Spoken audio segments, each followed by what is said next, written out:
We spoke on the phone with Valparaiso Trucking Corp's owner, Wisner Florestant, after video from the Tennessee Department of Transportation shows the moments leading up to one of his drivers causing a deadly crash on I-75. The driver is responsible for his action because he's a grown man, he's been driving for years.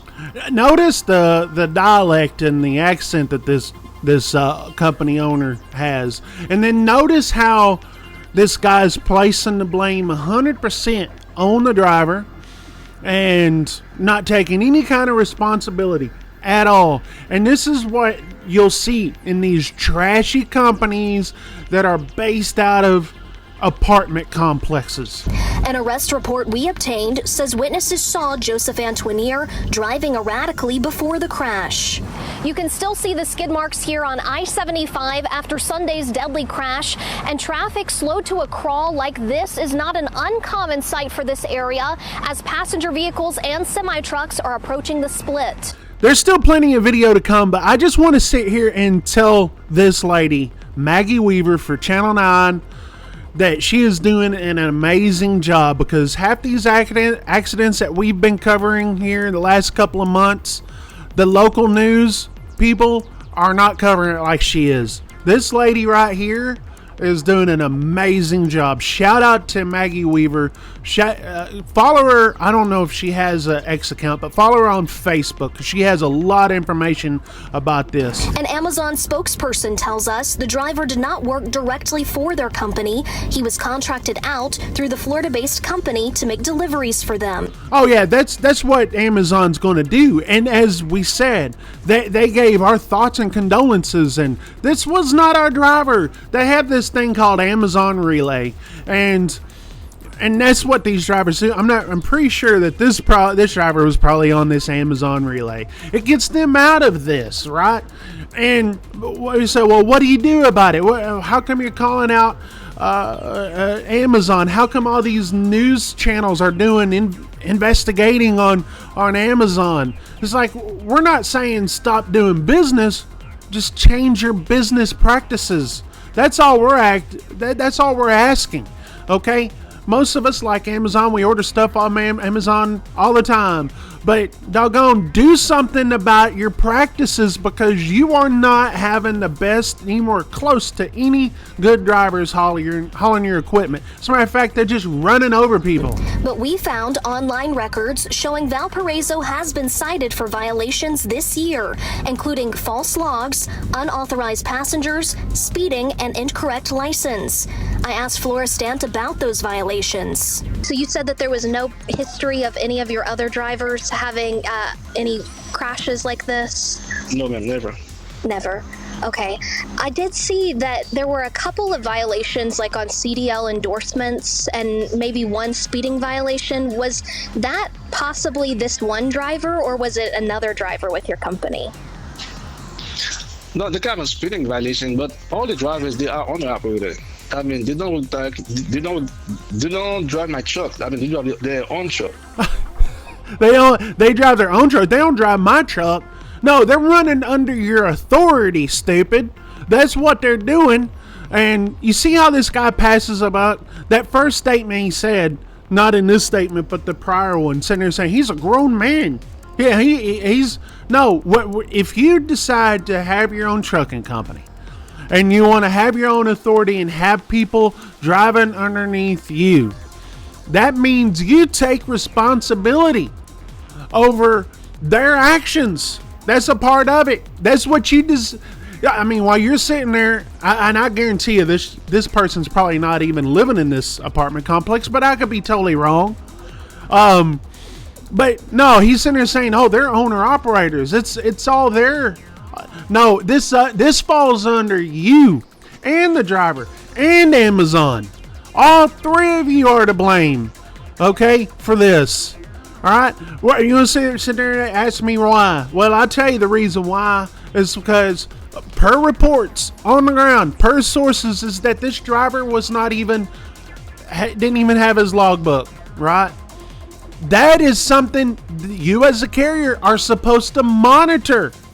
If that truck is moving with your ELD and you see that it's moving and no one's logged into it, You need to be asking questions. Okay, that's what you need to be doing. It's like, hey, what's going on here? Is the truck stolen? What's going on? This guy was moving this load, not even logged into his logbook. Wasn't just doing it. And you as a carrier are responsible for this, because yes, it falls, if that driver gets caught, like in this situation he did, he get a ticket. But guess who else gets a ticket over this? You get a ticket. This falls underneath your, and let me show you this. As many of you guys know, I work for TRC Freight out of Chattanooga, coincidentally. Okay, we are owner operators. That's what we have, and we have 80 trucks way safer shows. It fluctuates. This is not accurate as far as number of power units. It goes up and down, but we're consistently around there. But look, I want to show you guys something. You see this right here, where it says vehicle inspections, and then out of service 30. Okay, it could have been their truck, their owner operators, right? But guess who gets hit with that? Us. TRC Freight does. Driver inspections, out of service 5 out of 230 inspections. You know, like as far as out of service, we're above national average. All right. And a lot of this, because again, I work for here, a lot of it has to do with the tractors. The tractors are that way, okay? Because the trailers, we keep them up. Unless we have a flat or something and you don't report it, then that falls obviously under you and us. You have to report things. That's the whole purpose of doing a pre-trip and a post-trip inspection. These things, pre-trips and post-trips inspections matter. They absolutely matter, because this falls under us as a carrier. When you have this guy right here going and sitting there passing the buck, oh, it's the driver's fault. It's not us. It's not us. It is 100% you. See all those numbers? That doesn't fall under our partners, the owner operators that partner with us. That falls under TRC Freight. These numbers right here are better than what they used to be. Because when we first started TRC Freight, these numbers looked a lot worse. You want to know the reason why? We had a fatality accident when we first started. We had drivers that we had to get strict. We had to get strict on who we partner with, right? At first we weren't strict. We just wanted drivers. Now we just want good drivers, good owner operators. And so these numbers are looking a lot better than what they used to look.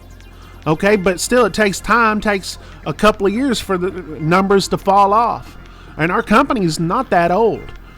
And as far as Joseph Antonier, I think I said it right the first time, he posted bail. He's free to go, for now. He's still going to have to fight these or face these charges. And listen, I'm not fighting, but here's the sad thing. We've had accidents. I was on the phone with Shannon last night talking about these accidents. Shannon from American Truckers United. We've been having these accidents for like every week for the last 3 weeks at least, where it's to the point it's like, okay, who's dying on the side of the road now? Who we got this week? And a lot of it has to do with these foreign drivers, has to do with Amazon and companies that don't take responsibility for their actions. This company owner for this company sitting there saying, oh, this is driver's fault. Just driver's fault. And it is. But it's also your fault as a company owner. If you decide to be a carrier, have your own authority, you take on that responsibility. You do. And these guys that sit here and live in these apartments, and they're going to start their companies and do all that out of these apartments, out of the ghetto, all right, barely speaking English themselves. They have low standards. Like I said, when we first started TRC Freight, we just wanted drivers. We wanted trucks, and we decided, it's like, hey, this is not the answer, because you got to have quality drivers, and quality owner operators are the ones that make things successful. They just do. All right. And Amazon, this should be a freaking. Of course, Amazon ain't paying no attention. They just aren't. And you guys have been sending me a lot of emails with the same links. All right. They're getting a lot of negative publicity. They just are.